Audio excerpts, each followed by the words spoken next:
Waheguru Ji Ka Khalsa, Waheguru Ji Ki Fateh. I'm going to share another tradition with you guys. So it's going to continuing from my last couple of videos around tradition in the Wootz traditional Wootz smithing community. This does overlap a little bit with the general blacksmithing community in India. So when we make blades, as with ferrous metals, iron or steel, it rusts if it gets moisture on there. If there's corrosive chemicals or anything on there, it can start rusting the metal. So to protect the metal, protect the blade. Here's a blade that I made recently, right? I don't know if you can see that. Here's a Wootz blade that I made not too long ago, and there's no oil on this. There's no protective layer or anything on this. So this is open to the elements and it could start rusting. And then you probably, I don't know if you guys can see this, but you're wondering why there are monkey nuts. Why is there monkey nuts on the anvil? And there's a tradition in the Wootz smithing community, which there isn't many, well, this is me left now, in the traditional Wootz smithing community in India anyway. And the tradition was that when you make a blade, when you do pan, when you quench the blade, you do pan of the blade and you harden it, and now it's a steel, now it's a hardened steel, it's a weapon or a usable tool. You pay respects to that weapon or that tool with new oil, right? Not any oil that's lying around, which sometimes there wasn't oil available. Most of the quenching was done with water quenched back in the day. And there's another tradition in India in general, where if you're opening or doing something, for example, you're opening a building or you're moving into new premises, they smash a coconut, and the water of the coconut is seen as pure, as never used before, or auspicious. And so it's the same thing with oil. So I need some oil. I need some oil to protect this blade. So I'm going to get some oil. I'm going to get some oil from these peanuts, and I'm going to show you how to do that in a minute.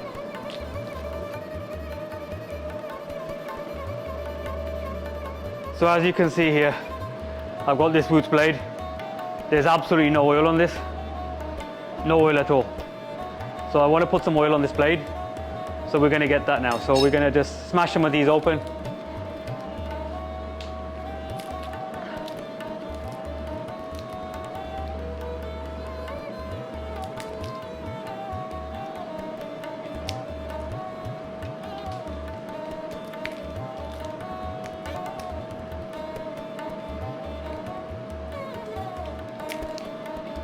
Yeah, that should be enough.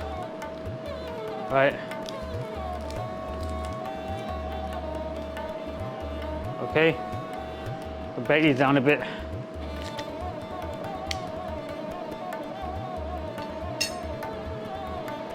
Now we're going to get the oil.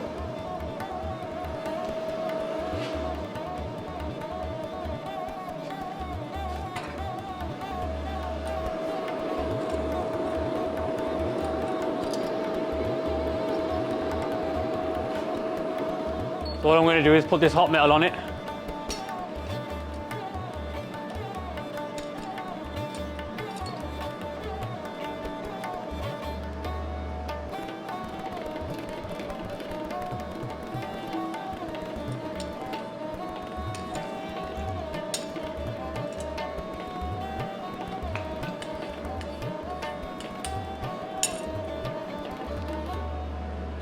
And then we have our oil.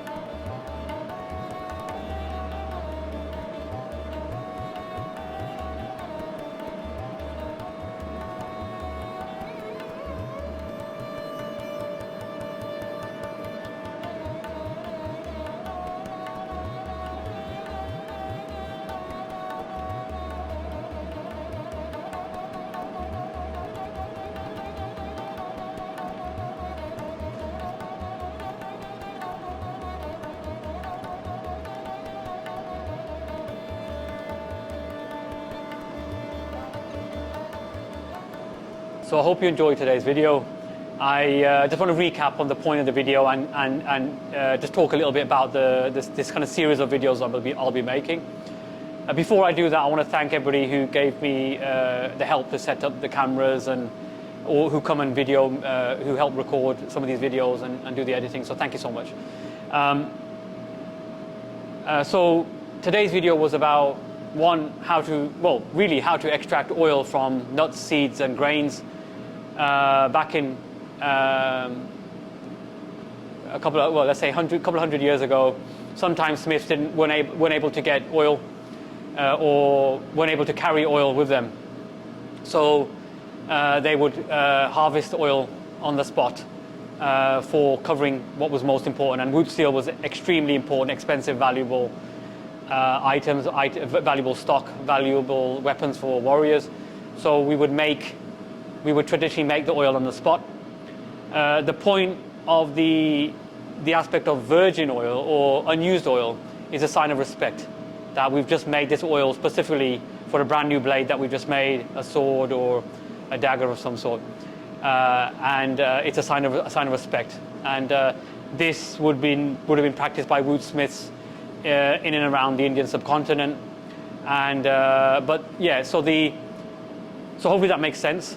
The reason for these videos was I got a lot of questions before Christmas and over the last couple of weeks around the traditions and heritage associated with smithing.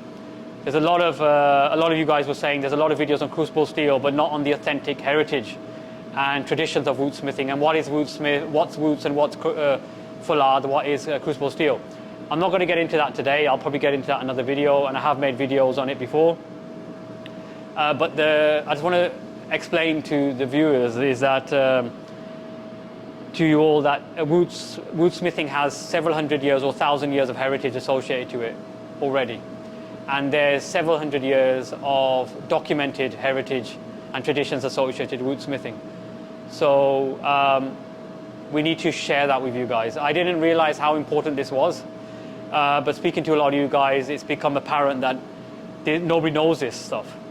So a lot of you guys asked me questions around traditions and heritage of Wootz smithing, martial heritage, the warrior traditions of Indian subcontinent outside, and things like this. So I'll be covering all those aspects.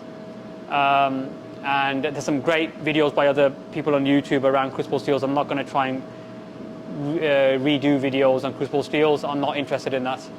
I'm only talking about the authentic traditions cemented in history for the past several hundred years at least of Wootz smithing, and I'm going to share that with you. Anything that I will share with you will be what is backed by tradition and by science, if it's to do with what is Wootz or what isn't Wootz, and how aspects of the use of Wootz steel and processing Wootz steel and things like this. So hopefully that makes sense. Thank you so much for watching the video. Please do support, subscribe, and all those different things. This video will be on YouTube. Snippets of it will probably be on social media. But please do comment and feedback, because we don't know what you really want us to share with you guys. And it doesn't help that I'm the last native traditional woodsmith left now, so I need to do these videos in good conscience to share some of this knowledge with the community. So please do support me and please give feedback. So thank you so much, and I'll see you in the next one. Vaheguru Ji Ka Khalsa, Vaheguru Ji Ki Fateh.